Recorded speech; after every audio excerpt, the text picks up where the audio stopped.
Hey everyone, Lenore Faye here. Today's video, I'm going to share an experience I had this morning that involved my dad. I got up and started going for a walk. It was like 7 o'clock in the morning. I just needed to go for a walk. And I got maybe 15 minutes in, maybe less, when I turned around and decided to walk back home. I was just I looked at the trail that I was on and it was like, nope, you got to turn around and go home. And it was a very beautiful morning. And so I'm thinking, okay, why do I need to? And 3 steps later, this message came really clear to me. It's like, text your dad and see if he is available to talk, like face to face. And I was going, oh, okay. Because last night I was, again, after meditating and just processing all the stuff in my head, this thought came to me to, reach out to my dad. We live in the same city. It's a big city, so we're not in the same part of town. And we see each other occasionally. And I was just had this urge to text him and say, hey, do you want to maybe get together at some point this month? Because I didn't quite know why, but there was just this urge to do so. It was like I had to say something or just connect. Not disconnect, but just connect with my dad. Sometimes I say words and then they show up on the text or the closed captioning. I'm going, wow, I need to enunciate better. Anyway, so 7 o'clock this morning, or 7:30-ish, whatever. Turned around, not even halfway through my walk, went back home, or texted my dad and said, can you meet this morning? I can come to your house and pick you up. We can go to the park or something. And he texted back and he said, yeah, I'm available. He's retired. Him and his wife are retired. And so as I walked back home, it was very, very clear to me. I'm like, wow, you've been keeping stuff inside for 40 years, things you need to say to your parents. And I only have one living parent now with my dad. So I was like, oh crap, I need to say some things. And this kind of came out from left field, but as I've said in previous videos, just unpacking a lot of emotional stuff, just to realizing, at this age and this stage of my life and wanting to soar, you can't really fly when you're weighed down by a lot of things. And sometimes you don't realize what you're carrying still, even though you think you're fine. And I don't feel anything, have any ill will towards my dad. But as I walked back home, I was just kind of thinking of things I needed to say. And a lot of it had to do with my upbringing and just, feeling disconnected from my parents and all this type of thing. So I got home. Yeah, and then grabbed my car keys, got in my car and drove to a different part of town to see my dad. And he greeted me at the door and, just very high vibing, good mood, everything. And I didn't, I kind of stumbled around going like, well, I don't mean to worry you. I said, but I kind of need to have a heart to heart, and we're not going to a restaurant or anything, but can we go to a park? And he's like, yeah. He's like, I just had this feeling you needed to talk. And I was going, oh, okay. Because, my dad and I, we talk and things, and our relationship has deepened over the years. But this, I was like, okay, I need to be completely raw and honest and just say things that I couldn't say at 15, and not in a mean way, not angrily, just let things out that I've been holding in. So we drove to this park and we sat on a bench and we talked, and he's like, just start wherever you feel comfortable with. And so I shared, I shared insecurities and fears of success and all these beautiful things that I see in front of me, that there's still something holding me back from truly being myself and expressing myself the way I'm meant to express myself in this world. And a lot of it had to do with the religious upbringing I had, and all the fear and all of the things that we were taught as kids that I never believed in, but, I couldn't do anything about it. I was a kid. I had to, participate in all these sort of things. And, it's a very long, weird history that I have with, as a child, with this cult that I was raised in. And I said to my dad when I brought up that aspect of things, I said, I'm not saying this out of disrespect. I said, but I don't agree. And I'm now old enough to understand. I see why you and mom, I see your reasoning behind it.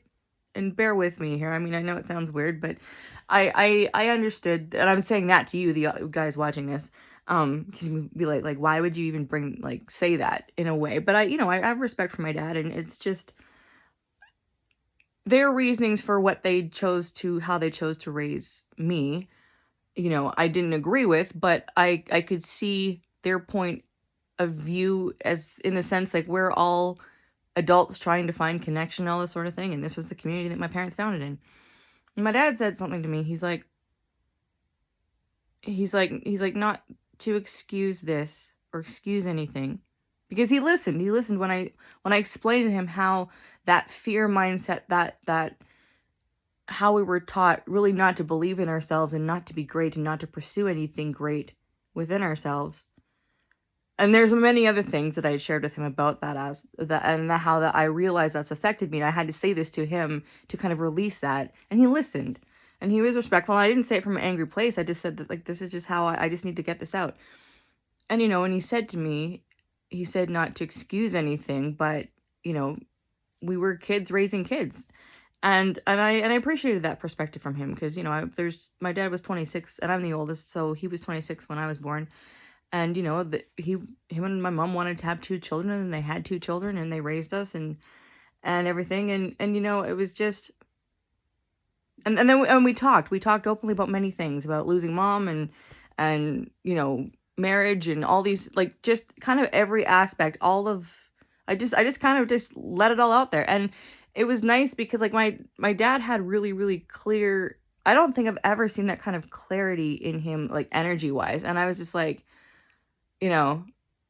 the daughter just kind of like slouched over, feeling really low, because I was feeling really vulnerable. I was happy for this moment, but I was letting a lot of stuff out, and it's just like kind of your energy kind of goes down. But at the same time, I knew this was amazing. I was very thankful, and I said to him, I really appreciate you listening. And we talked back and forth. It was not a one-way conversation. And he shared a lot of insight and a lot of, family trauma and things that I know that I've picked up on over the years. And we just really talked. And, it cleared certain things in myself. And, the parent-child the parent-child dynamic is so complicated, even like my dad and I are very much alike, and we tend to bottle up our stuff.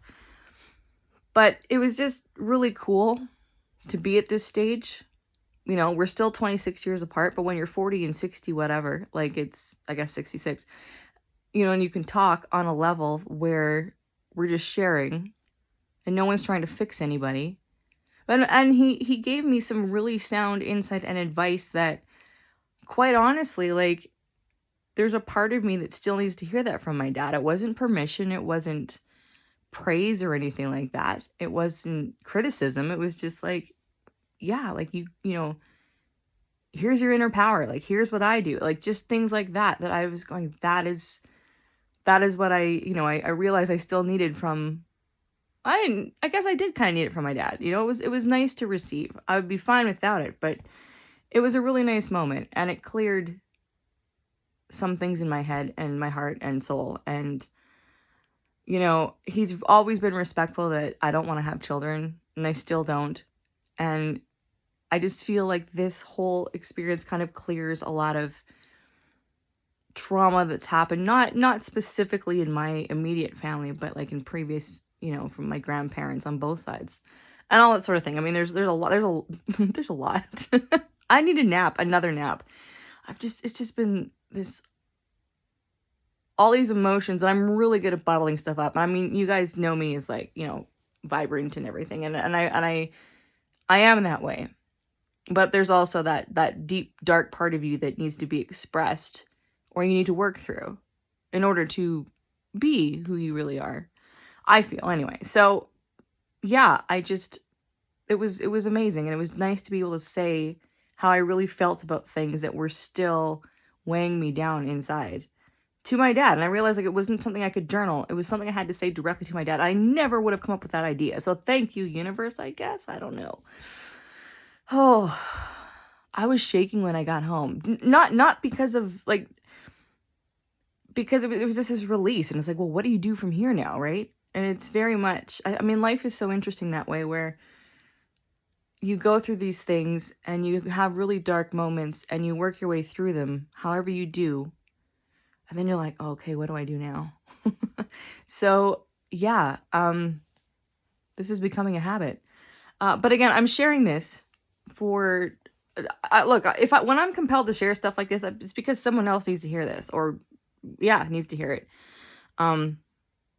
But also too, you know, this is something that child-free people go through. Not all of them, but there's a lot of stuff that we carry. And, you know, some of us are choosing not to have children.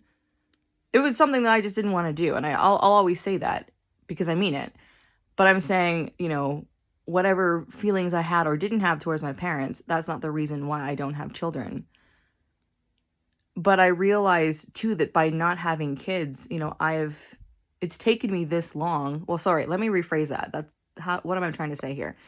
It's taken me 40 years to get to the point where I could say what I needed to say to my dad. And I have a lot of time and a lot of emotional freedom to work through this stuff. Right? And, you know, that's just a byproduct of not having children for me. Because again, people with kids work through their stuff too sometimes. But that's just my story, and so I'm sharing it. And again, thank you guys for your comments, your messages, for liking the video, for watching, if you're still watching this part.